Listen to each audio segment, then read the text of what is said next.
Oh, it looks like we may have other people joining Nicki Minaj with the claim that Beyonce and her dear husband Jay-Z have been sabotaging careers for decades. And I'm talking about Blu Cantrell and MYA. I hope you are seated because it looks like the fear of the Carters is gone and it's beginning to get hella messy because in the past, of course, you've been accused of similar things. Well, that's what you sign up for when you enter. Absolutely. But it must be hard dealing with all the beehive coming at you. I don't have anybody coming at me, but I know what I'm not guilty of. Okay, let's start with Blu. See, when she started out, Blu Cantrell was a successful singer with an amazing voice with labels literally fighting to sign her. But in 2004, after several hits, Arista Records somehow forgot to renew her contract. Like, how do you forget to renew the contract of one of your most talented singers? So around this time when they conveniently forgot to renew the contract, Blu realized that while at the label, she had not made anywhere near as much money as she should have. And in an interview on You Know I Got Soul, Blu revealed that she wishes she had someone who could guide her through the process. Then one of the last times we heard about Blu was in 2012, when there were reports that Blu Cantrell was taken to a hospital for psychological evaluation in Santa Monica, after police responded to the scene after she was seen screaming in the street by a passerby. Apparently, she was screaming about someone giving her poisonous gas. And the episode went on long enough that someone called the police. Now, allegedly, the disappearance had a lot to do with the fact that she had some sort of beef with Beyonce because Jay-Z allegedly wanted her. There were actually rumors that Jay-Z and Blu had a romantic relationship. But when she was asked a few times about the relationship, Blu said that there was nothing going on between her and Jay. Although she did admit to Wendy Williams that she had a big crush on him. Did she really have him locked down? I think so. I think they're in love. I think they're in love. He's politics speaking. No, I really do think they're in love. I have a big crush on him though. I'll tell you that much. I still have a crush on No. No, I didn't. No, I'm really selective about it. What? Really? I really like him though. And I don't care. I don't care who he's dating. I always had a crush on him though. If he came in right now and we were all not here. What? I'm just saying you're in New York. Yeah. Okay. And what, if you ran into him and everything was right, would you make that play? I wouldn't turn it down. Let's just put it that way. But you can't just go around just, sleeping with guys like that. The other thing was that Blu and Beyonce's solo careers were on the rise at the same time. So naturally there was a bit of competition between the two. And people have always said that the way it works with the Carters, anyone who was competition to Beyonce when she started her solo career had to be sabotaged for Beyonce to enjoy most of the limelight. Unfortunately, when it comes to Blu Cantrell, she really didn't stand a chance with the Carters, even though she actually saw how they tried to sabotage her. There was even a time when Blu noted how the music video for Beyonce and Jay-Z's song Bonnie and Clyde looked a lot like the promo for her song Roundup, which came out first. There was also how Blu did a song with Sean Paul that was a massive hit. Then, shortly after, Beyonce did Baby Boy with him. But generally, her career was pretty much ruined. Honey, with Nicki airing off the Carters, things are reportedly about to change and Blu Cantrell is allegedly already gearing up to tell her truth. And sources are reporting that it's going to be wild. Another person who was allegedly sabotaged is MYA. Okay, MYA was also one of the most successful artists back in the day.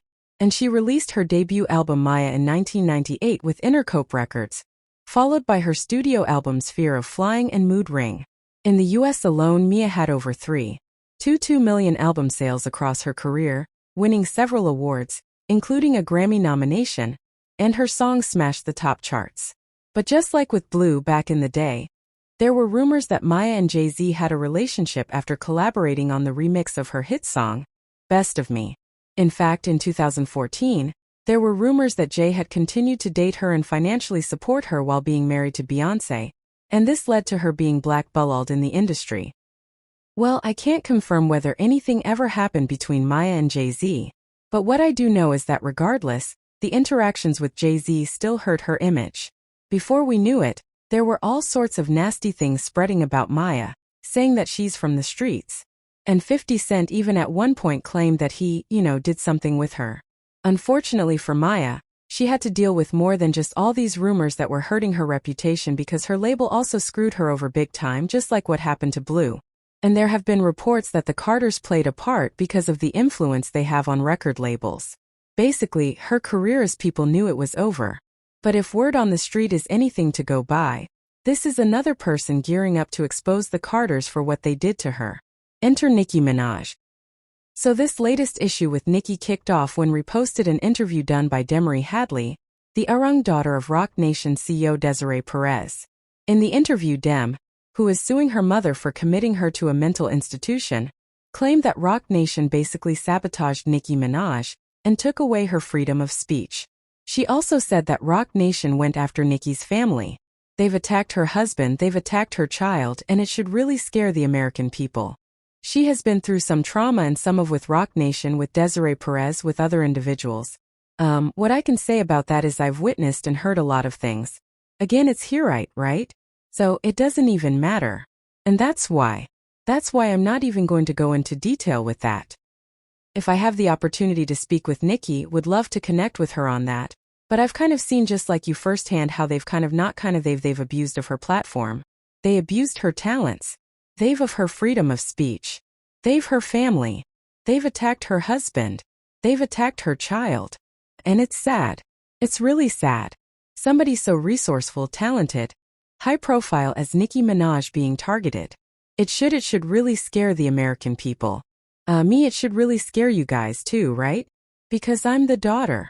So, it's like at this point, if it's happening to me, I think she's really outspoken, and I'm grateful that she's being outspoken on it, because I think she's almost seeing it like, well, it happened to me. It's happening to her. Let me speak up on it. Nobody is safe right now, and she's fed up. I think she's fed up because she's been through a lot. Well, hasn't Nicki been saying this about what happened to her, and y'all called her a liar? Well, best believe that she doubled down on her claims, saying that everyone who called her a liar should be ashamed. In her rant, Nicki implied that she's been sabotaged professionally by Jay-Z and his associates, saying that it's actually the real reason why she doesn't release music. She also said that an unnamed party had been seeking to damage her relationship with her spouse, Kevin Petty, and that efforts to turn Penny against her have involved lies and friends in high places. In addition, Nicki also said that the social media accounts held by her and her followers were being shadowbanned in a clear effort to injure her brand, and she actually had receipts. One of them showing how the feature to show people what she was liking had been demolished. And she also reposted a number of communications from fans reporting unexplained technical difficulties they specifically encountered on platforms she uses. But we all know this isn't the first time Nicki has said that the Carters are sabotaging her, right? I mean, she has said the same thing quite a number of times since 2023. For starters, when Nicki called out Elliott Wilson for disrespecting her, Jay-Z also caught a stray. What happened there was that Nicki was on a live stream with Kaysen to promote her new album in December 2023. Now, Elliott has previously been vocal about established artists being snubbed for big interviews in favor of new viral artists. And he mockingly posted a video of Nicki Minaj twerking with the caption, "Hip hip hop journalism." Then Nicki hit back with Elliott, "If you'd spit Jay-Z out for 1 second, you'd be able to be happy for the newcomers. Isn't that how y'all tried to tarnish my image by saying I'm not welcoming newbies in?